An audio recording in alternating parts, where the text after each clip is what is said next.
Thank you very much, Anna. So yes, we have some time now for a Q&A. So if you have any questions, you can make use of the Q&A function on Zoom.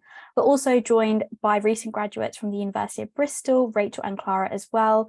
Rachel's initially from Singapore and Clara's from France, so they're on hand as well to answer some questions. So the first one, what do you think the most important things to do are when you arrive in the UK? Clara, do you want to kick us off? Okay, so obviously there's going to be all like the technical stuff, like, making sure that you're registered with a doctor, getting your national insurance number, making a bank account, getting your mobile phone subscription, whatever it is that's going to, make sure that this is your new place for the next few years and that you feel at home. And then also obviously prioritize the main thing, which I think is going to be, finding some friends and people to socialize with, because you're going to be here for the next 3 years at least, and there's a reason often that first year doesn't count. It's also because you have to get used to uni life and making new friends and all that. So I think that really very much prioritize the things that are going to make you feel most at home, so that you don't feel too lonely during those first few months in the UK.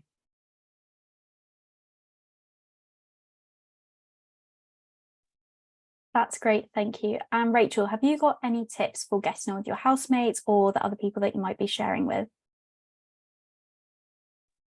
Yeah, definitely. I think being open is the most important. You just have to be aware that it's a lot of different personalities all thrown together. So being open and understanding and tolerating quite a bit is quite important. And if anything goes wrong or if you're not happy with whatever your housemates are doing, communication is really important. Just make sure you put it across in a way that's reasonable and, just like make them understand where you're coming from.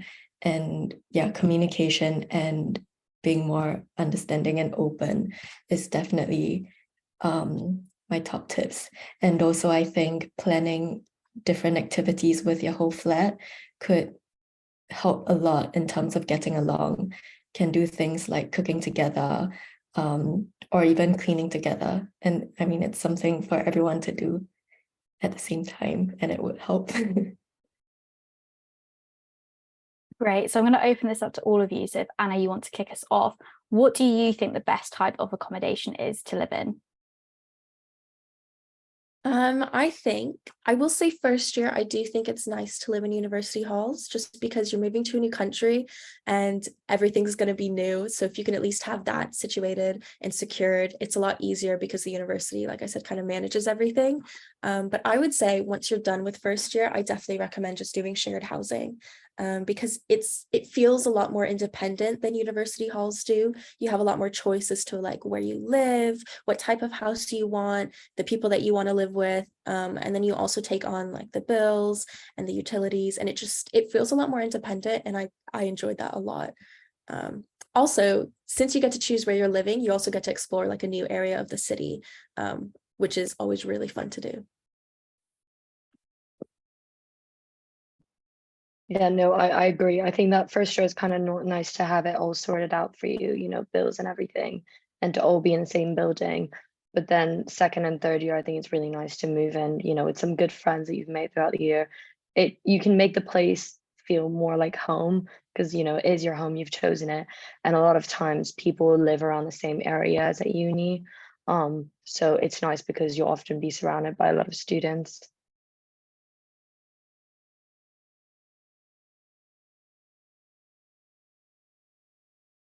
Perfect. So what do you guys think is the most important things to bring with you to the UK? Rachel, do you want to kick us off? I think when you're first here, definitely all of your essentials, like, I don't know, whatever like medication you usually need. Even things that kind of remind you of home, I think like that's kind of important because you just want to make, like when you moved in, like you're just so overwhelmed. You just want some things that kind of remind you of home. So I personally think that having like, I don't know, like definitely your essentials just in case you fall ill, because freshest flu is quite brutal. So medication and yeah, just some things that remind you of home.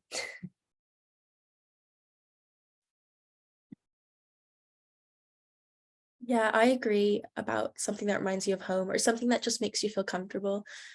Flying from America, I had like a really big flight, and I know it's really impractical, but I brought like two of my favorite books, even though it's just like you definitely don't need them and I'd survive without them. But I'm glad that I had them, and just like some stuff that I had in my old room, in my old house, like it was nice to have that around me um, in this new country.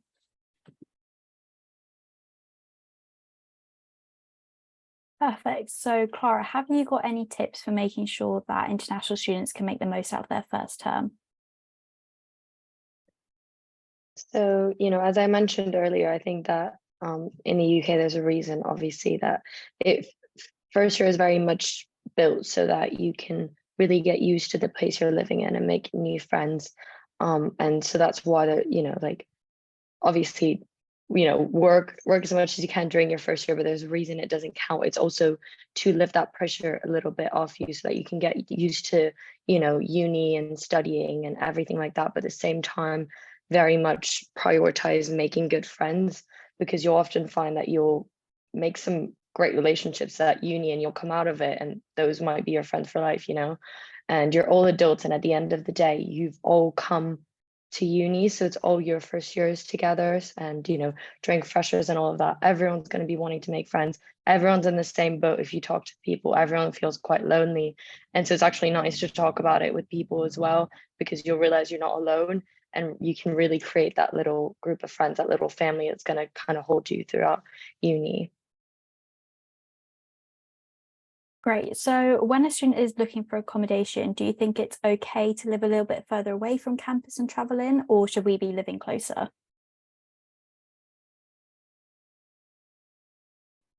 I definitely think it's all right to commute. It's not too bad, especially if like there's good like buses come quite regularly, or especially if you don't have that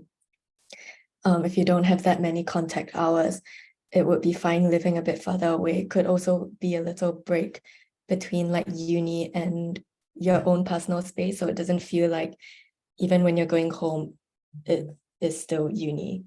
And I think with a lot of people having troubles or difficulties looking for housing, especially like student housing, a lot of people resort to looking on like Facebook and looking at different groups of people who are asking for like an extra flatmate. Um, Usually these places might be a bit further out or not or not in your top choices, but commuting is not that bad, and you get to explore a whole different area of the city, and it wouldn't feel as studenty as well, which could be a good thing. Right. So, when international students are moving to the UK, they might want to take up some part-time or contract work. So, where are some places they could start looking to find these sorts of opportunities? I would say your university's career website is a really great place to start if you're looking for part-time work. I know Bristol has a really good one. I found all of the jobs that I've done personally on the Bristol career portal. So definitely I would recommend first kind of checking out what your university has to offer. I also know that universities often have like an international student department, club, society sort of thing, where there's people's jobs are to help you find a job or to help you feel comfortable and acclimated like in the UK. So number one resource is definitely your university. Yeah, that's what I would recommend. I agree. And if you want to do, and if you find that that's not really your thing, the kind of jobs there, you want to do something like, I know that my friends and I wanted to work in a cafe, or a lot of people work in pubs or things like that part time. Honestly, you just go around with your CV with your friends, walk around and go and have a good chat with the owners and everything. And that's also a nice like job, even though that might not be what you want to do for that long, as a summer job or something like that. That's also nice once you get to know the place a little bit more.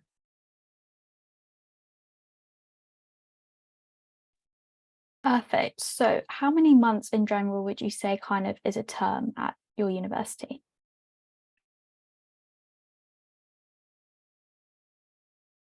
We're all doing the math. Maybe 4 months, because we start at the end of September and we end in December, right? For the first term, and then after that we Yeah, do around 3, 4. Yeah, I think that's right. Great. So if a student is looking to pursue a postgraduate degree, do they normally look for private accommodation or accommodation within the university?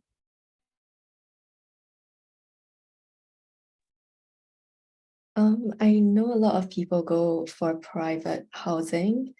I know a lot of postgrads try to look on Facebook and try to join groups because like it would kind of be easier. Usually when you go through the uni, you could potentially also be put in an accommodation with freshers. So I know some people don't like that because like it would just be a bit of a disparity in terms of age and what you're trying to seek for at your time in uni, I think.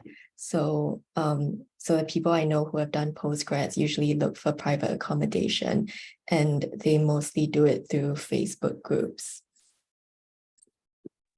I was going to say everyone I know as well has done private, but I do know that some universities offer mature student accommodation.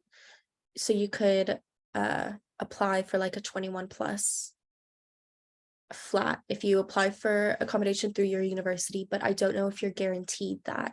So you might apply for that and then still be put in a flat with freshers who are, freshly 18. So again, yeah, that disparity might happen. So I know that might be an option with some universities, is mature flats. Yeah, as someone who's just been looking at postgraduate accommodation, it really varies. There's a lot of people online who are quite happy to go into postgraduate halls. There's a lot of people who are just looking for a spare room online. So it's kind of personal preference and where you kind of want to live. So in relation to bank accounts, can you open them for short periods of time, or is this something you're kind of tied into for at least a year?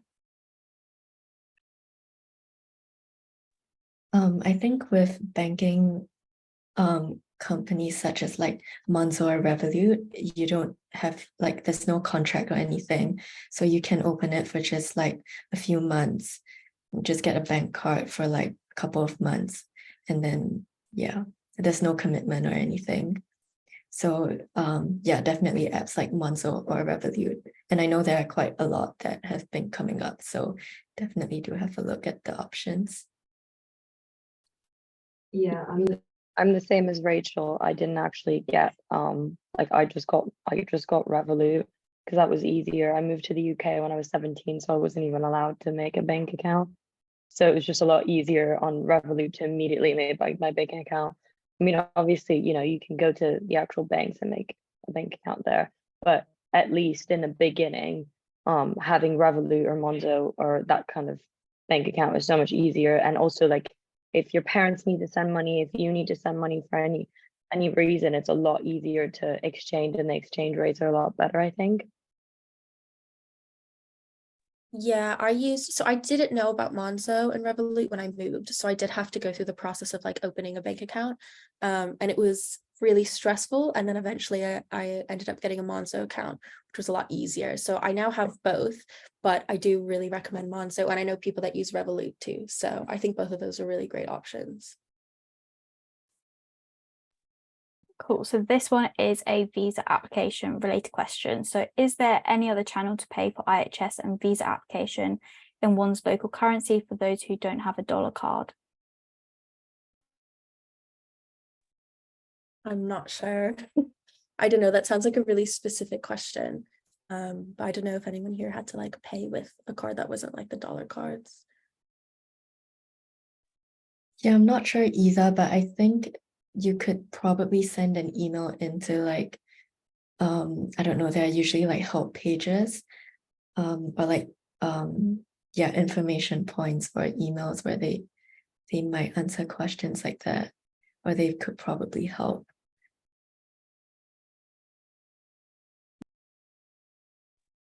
Well, if a student is looking for short-term accommodation, do you have any recommendations of what kind of accommodation they could go into or where to look?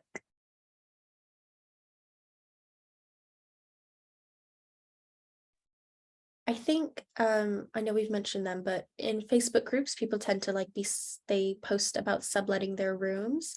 So whatever city that you're moving to, let's say it's like York, you can look up like York Uni housemates finder or something on Facebook, and they should have a group where people are attempting to sublet their room. And I know as well, I guess it depends on the time that you're moving, because I know for some like short-term sort of programs, some universities will rent out their university halls for just like the summer or for just 3 months over a certain amount of time when they're not occupied. So some universities offer that as well.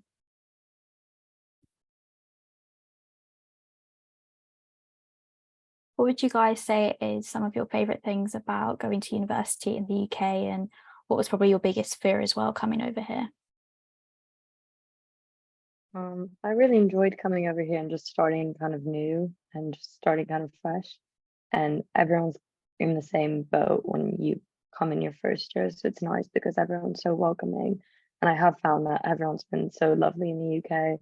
I've loved it so much. I'm not leaving. So but yeah, what was the second part of the question again? Sorry.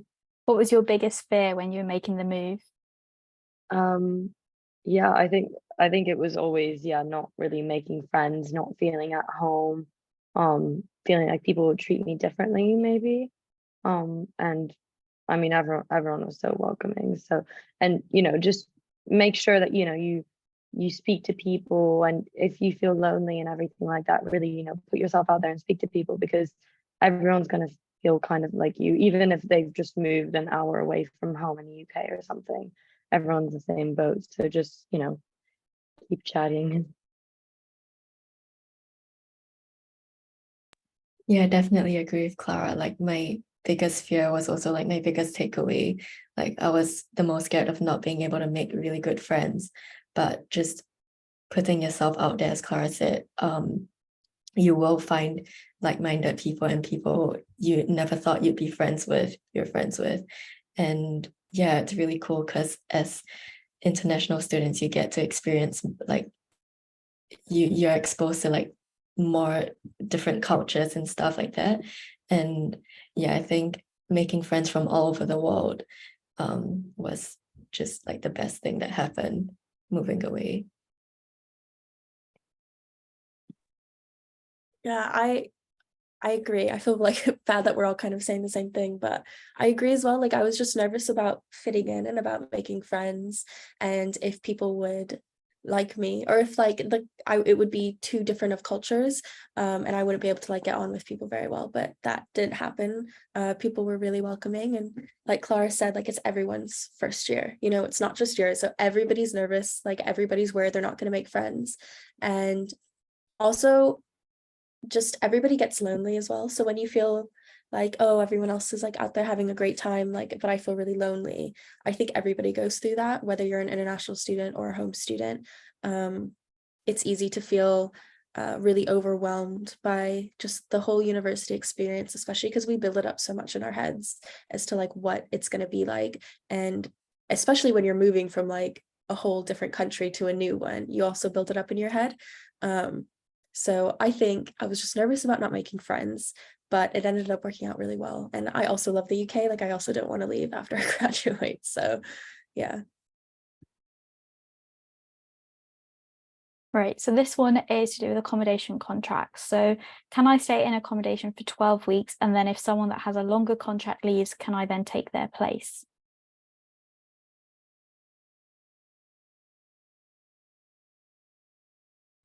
I don't know, that might be a Nick question. You might be able to answer that a little bit better than we can.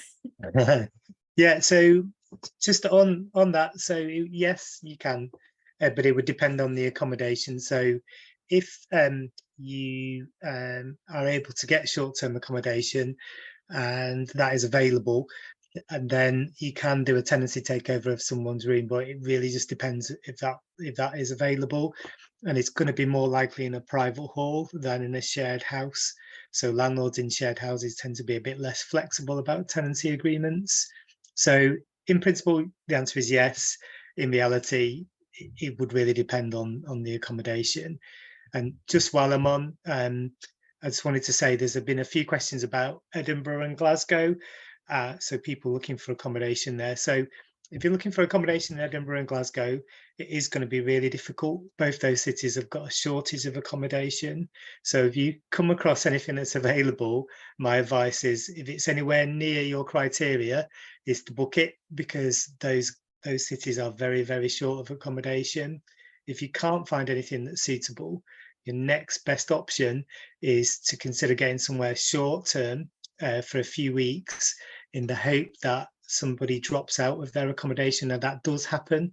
So you might get somebody who doesn't get a visa or gets a place at another uni, but just to reinforce, those cities are very difficult to find accommodation in right now.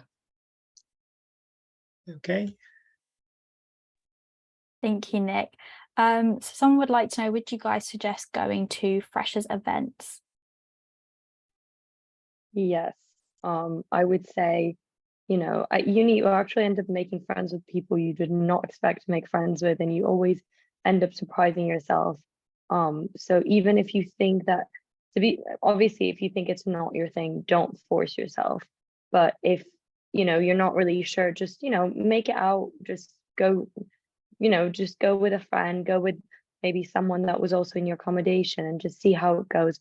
But I just found that it was really nice because you just end up meeting so many people, and you just, you know, you might not know the next day, you might not like become best friends or anything like that, but you just get used to kind of putting yourself out there and socializing and just saying hi to, I don't know, like I wouldn't say that I've made my best friends during freshers, but I do think that it was really important to, you know, go out and just kind of get used to, you know, uni life. And so I would recommend going out, but don't force yourself, and don't pressure yourself into drinking or anything like that if that's not your thing.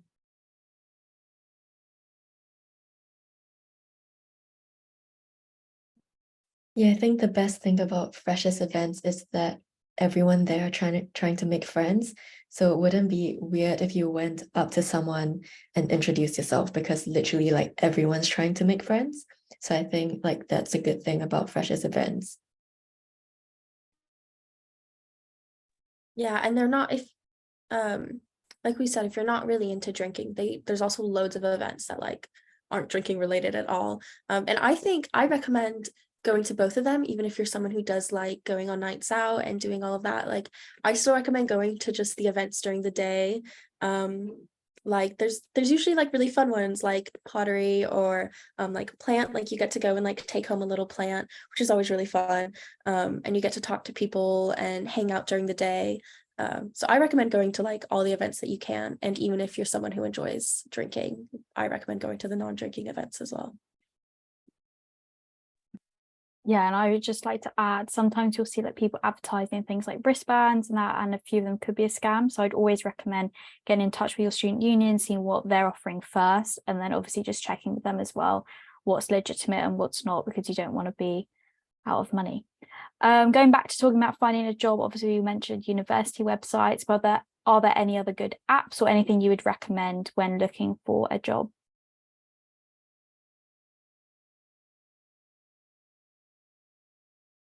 I think, I mean, always like Indeed, LinkedIn, those are classics. And then I know that at uni, when people especially were looking for like more long-term stuff, a lot of people did limber shifts, because like even though like even you might end up like being able to work a few times that week at the same place. I know that limber was quite a big one at my university. But I know that there's a lot of new apps that are kind of similar to Indeed, where you can swipe. But I think it depends where you're at. I mean, which place you're at. I think, yeah, I know there's Stints, and there was Job Swipe is also one, but I think it depends like which cities you live in. So you'd have to double check those. Yeah, there's also I'm not sure where this is based. Might just be Bristol, I'm not sure. But there was this app called The Waiting Game, and it's good because it's very flexible. You can sign up for shifts whenever you like, and it's more of like you know, you could be like a bartender, you could be a waiter, and it's one-off events. So it's very flexible. You can see how that fits into your schedule and sign up for work. So yeah. and it's easy to register for that as well.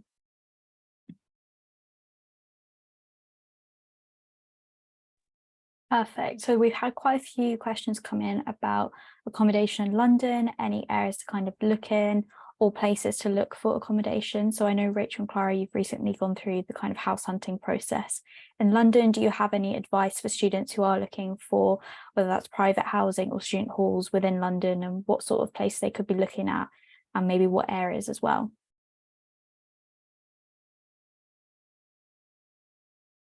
I think our top tip would just be, if you see something you like, to just literally go for it, like book a viewing as soon as possible and really try to sell yourself. It is very, very competitive. A lot of things get put on like any website goes off literally in like an hour. So it's very competitive. Like whenever you see something you like, make sure you'd be available for a viewing, whether it's in person or online. I know some landlords are not very happy with people doing online viewings. So just check with them, like ask if doing an online viewing would affect your chances of getting the flat, because if it kind of does, then there's really no point. So yeah, we went on so many different websites, and I think we really liked Open Rent because that was like private, it was private landlords. So it wasn't really through an agency. Or you could go directly to different agencies and give your details, your contact details, and they would usually contact you whenever there's something that kind of suits, you know, like what you told them you would like. And so as long as you're kind of in their database, they would keep you in mind. But yeah, whenever you see anything online, literally just go for it if you like it. Yeah. And I know that Zupa and Rightmove are also great ones, but yeah, always be careful, especially when you're doing it online, because there are a lot of scams out there, especially if you're an international student and you're trying to do it, from a distance. But as Rachel said, it's so competitive. But so I think I would say, like, have a few criteria that you really want to be met, but don't be too don't have such strict ideas of what you want to get, and be quite open-minded. At the end of the day, the key thing is that there is some kind of a tube or a train station not far. Make sure that you would feel safe at night walking there, because it will be dark at 4 p.m. During the winter. So yeah, I would recommend having some kind of bus or train or tube not far. I guess it depends. I know that I'm living in Clapham now, and a lot of people are around Putney, Clapham, Battersea. I know it's quite studenty. Kind of, I guess, there's a lot of student areas often that will be close to the universities as well. So I guess, like, look it up. It depends on your university. But yeah, I would recommend around that area, Clapham, or up north. Just be careful with some places, I would say, because I know that when we were looking for a place, we very much had to, sometimes say no last minute because we realized that the area wasn't safe. But if you're living in London, you always have to be quite careful, and it's not because a place says that it's safe online or unsafe that it necessarily is going to be. Yeah, and you guys can check out our international students guide, or Anna recently did a video for both our Instagram and TikTok, which is all about staying safe when finding student accommodation and her top tips. So Anna, you've recently moved into your student property. So what are some things you would say you need to do straight away once you've moved in to make sure you're not going to get charged at the end of your tenancy, or if you've got any questions or queries about your property? Yeah, so I would say you should receive an inventory. And basically the inventory is just going to be like a piece of paper document or an email if it's not like a physical copy. Just saying everything that is already like slightly damaged in the property, like if there's stains in the rugs, if there happens to be any like holes in the wall or just anything like that. And what you're going to want to do is, as soon as you move in, you want to walk through like the entire property and point out anything that could potentially be considered damage. And you want to make sure that that is going to be in the inventory. And if it's not, you want to add it to the inventory. So you want to take pictures of everything that is potentially like wrong with the flat. I don't want to say wrong, because it could just be like really small things, but you still want to get documentation of it. So I would just take pictures of like absolutely everything, even if it's just the tiniest scratch on the wall. Just take a picture of it, note it down, and send it over to your landlord or the agency or whoever you're in contact with that's managing your property. And then that way, at the end of the year, it's a lot easier to get your deposit back if you have evidence that that scratch on the wall was there the day that you moved in. Usually inventories, I think you have around a week to return them. So you have a week to live in your flat and make sure that you've like noticed everything that could potentially be wrong with it. But I could be wrong. The time could vary, but you should be told how long you have to return the inventory. That's great. So it looks like we've answered all of the questions that have come through, unless anyone wants to quickly send in any final questions.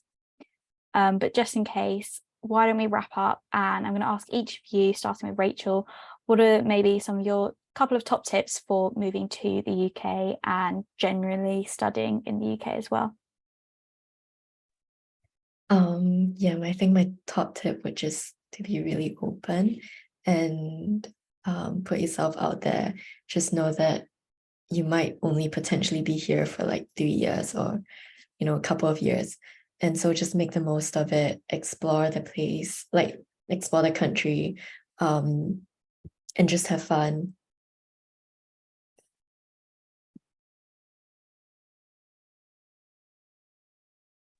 And Clara, what about you? Yeah, kind of similar to Rachel, just be very open-minded and make friends, because university, I would say, coming out of it is as much about your actual experience there than about the actual education that you get. Both are extremely important, but I I just think that being happy where you are and feeling at home and all that stuff is just as important, because you might end up like us and come out of uni and want to stay here longer, and you might make some really good friends. And what else? Yeah, just try to make yourself feel at home, and although you might only be here for 3 years, make it feel like it's not just temporary, like whether that's signing up to a gym or whatever will make you feel like you're at home, and continue that routine, because you've got to have that routine. That's really important. And yeah, just always keep an open mind, and remember, people aren't judging you, and people are so friendly, and people are also going to be homesick and all that stuff. So just yeah. And Anna, we've also had a final question, so perhaps you can answer this as well. What would be your best advice for finding a room? Yeah, okay, so the first question, I guess, just general like tips. I would say, I think I agree, yeah, definitely just go being open. But I had something and I've literally just forgotten it. So I'm gonna answer the second question first, and then I'll go back to that. So best tips for finding a room. I think, I know we keep saying that, but also be open, because we might have this idea of like the area that we want to live in, or the type of house that we want to live in. But it's very likely that it won't work out the way that you want it to. So I would say just be open about finding a room, because at the end of the day, you're also just going to be living in it for 1 year, and 1 year is not as long as it sounds. Just being in uni all goes by very quickly, and it's same with the houses. Like, you might not find it's the perfect room, but you're only going to be living in it for a year. So as long as it's a room, I think that is just kind of important to remember. It's a student house. It's not your like forever house.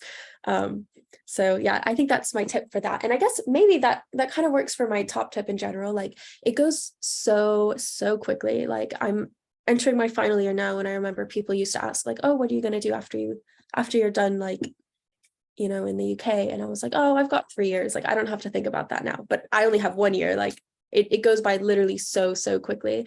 So I would say just try to enjoy it as much as you can.